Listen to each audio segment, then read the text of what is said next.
Sa tagal ng panahon, naiisip niyo ba kung saan nagmumula mga materyales katulad ng shampoo, cooking oil, at medisina at iba pa?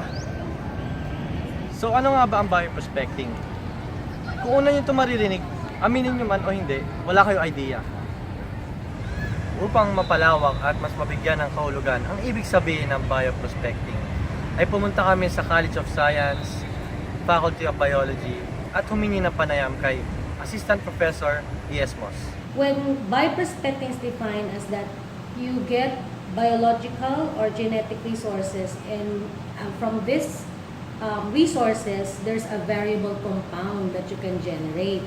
Okay, so it's a very simple example. Okay, so you get plant from the wild, and you extract a component from the plant, and from that component you can get a drug.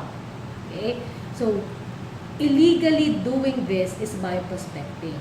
Okay, so when you say illegally, it doesn't go through the process as implemented by the EO 947, which is the Wildlife Act.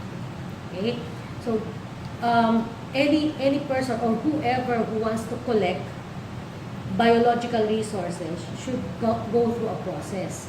Okay, so there's a permit system, there's a prior informed consent that has to be secured before you can do that one. Okay, so it's going to... Ano nga ba ang mga benepisyo nito sa atin? So it protects our biological resources from exploitation. Kasi bioprospecting is basically exploitation of your biological resources. Okay? So, parang it's protecting what is yours from being robbed para wag nakawin. Okay? Ano nga ba ang mga benepisyo nito sa atin? These resources, we can value a lot from it, either monetary or as part of the ecological process. Okay? Kasi di ba po sa ecological process, kung mawawala ang isang grupo ng species, maapektuhan ng ibang grupo ng species. Kung economic importance naman, ibig sabihin itong mga resources na to pwedeng maging variable compound na in the future ay pwedeng ibenta.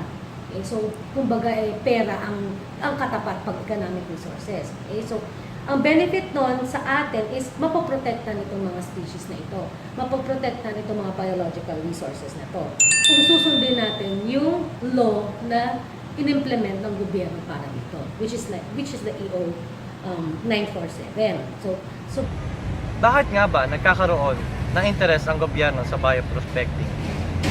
because it's a resources that we have to protect, as what the Supreme Court or the justice system is protecting the rights of the Filipino people. Okay? So, the government is doing a lot with this one by implementing laws and putting a system into collection. Okay? So, when you say putting a system into collection, meron na silang steps na dapat sundin. Okay? Nakaayos na yan, in place na yan. Okay? And of course, pag kunyari hindi nasunod, then may mga corresponding parusa or penalty. Okay, so may legislation, may law, and therefore may implementation ng law. Okay, so the government is doing a lot on this. Ano nga ba ang mga problema sa kasulukuyang diskarte sa bioprospecting? Una, I think one of their problem is yung how they would go to these people doing bioprospecting. Kasi kailangan din nila ng tao, lang police, okay, na tumulong sa kanila para mag-police ng kanilang law. Okay? So, ang nakikita nila problema dito is malaki masyado yung Pilipinas. I mean, not in surface area, but ang daming pwedeng butas na pasukan. So, yung mga ports, pwede niyang pasukan ng mga entry and exit points ng mga illegal na mga traders, ng mga poachers. Kasi yun yung mga problema ng gobyerno about bioprospecting. Okay, yung mga poaching, okay, yung mga illegal wildlife trades. Okay, these are very tangible and examples of problems in bioprospecting. Okay, so example, yung mga nako-confiscate na mga illegal wildlife trade. Wala sa atin, pero sa ibang bansa, ivory, galing sa elephant tusk. Okay? So they're getting variable compounds from the tusk of the from the ivory coming from the tusk of the elephant. Okay, so it's illegally being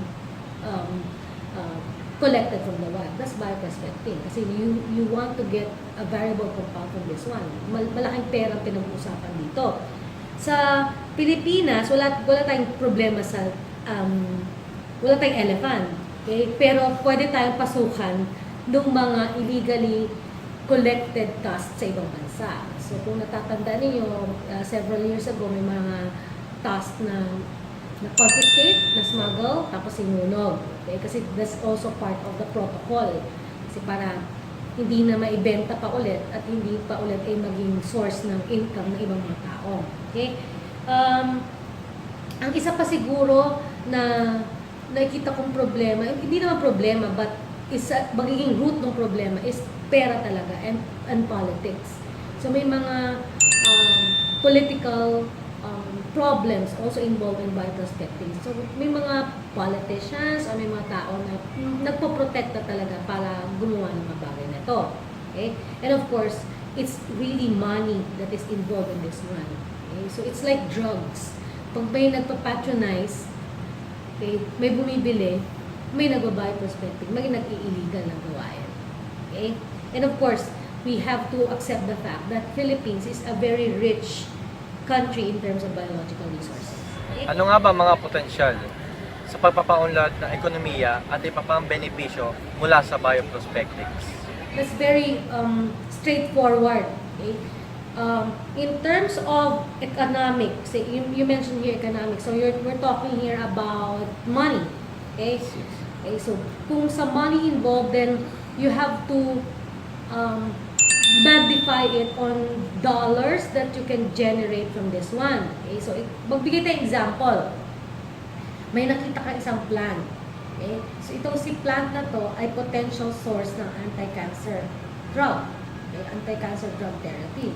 Okay, so kung itong plant na to ay makikita lamang sa Pilipinas, isipin nyo na lang kung anong mangyayari na ito lang ang makakagamot sa ganitong klaseng disease. Okay, so darating ngayon ang mga tao para hanapin si plant. Okay? Yung plant na to, hindi natin alam kung konti lang ba siya o madami siya sa wild. Paano kung ito pala ay ginagamit pa ng indigenous people? Okay? Yung mga nandun mismo sa lugar na yon, na ito ay importante rin para sa kanila. Soon, it's going to be wiped out. What if this plant is also a variable or a needed resources by other animals? Na hindi rin magsusurvive yung ibang animals without this plant. Okay? So, you have to weigh. Are you going to use it for the benefit of those having cancer? Or what about those other species that will going to be extinct if this plant is going to be also eradicated from the wild? Okay? So, yung opportunities dito, again, if aayusin yung process or susundin yung process, then I would say it benefits both parties. Okay? Yung kumuha legally, yung kung saan siya kinuha, you know, both sides will benefit by having finding out na meron palang compound na mabuti dito sa halaman na ito. Pero yun nga, kung hindi ito magagawa dun sa tamang paraan, then problema naman threat naman na magiging effect nun. Okay? Kasi bioprospecting is almost always equated with money. Okay? So, kaya nila ginagawa yun kasi may pera na involved. Okay? It may not be as probably millions of bucks or millions of dollars, but again, it can be magnified also for that amount. Dahil sa aming pananaliksik tungkol sa bioprospecting, marami kami naunawaan at gustong gawin, katulad ng Bioprospecting of change over time is continuing to develop, which is great. It helps people to manage and to search for new products that can help in the field of medicine and to our everyday lives. This documentary gives me new life lessons that is a major gain for me. I'll spread the information for others to know about bioprospecting. I have realized that we as a race owe very much to the Mother Nature and the indigenous groups who created the art to harvest materials which we use for our day-to-day activities. We have been exploiting our natural resources very much, and we should try to have regulations to control our greedy exploitation of our resources. I have learned that bioprospecting is the exploration of biological material for commercially valuable genetic and biochemical properties. So in simple terms, this means the investigation of living things to see how they can be commercially useful. We should know our limits and be more knowledgeable when it comes to bioprospecting. With regards on the research for plant and animal species, from which medical drugs and other commercially valuable compounds can be obtained. I've learned that indeed we are lucky enough that abundant plants from different varieties are available here for medical usage. More research and studies will be beneficial to us, as well as we also get true animal species rather than other medical drug substances that may help for medical practices. We can much develop and more benefits if our authorities will be at hand and give all proper assistance for research and studies so that we can be more of back to basic ways in any treatment rather than be dependent synthetic medicines and the likes. It will be a great help for all of us if we truly gets and take natural medicines from plants and animals.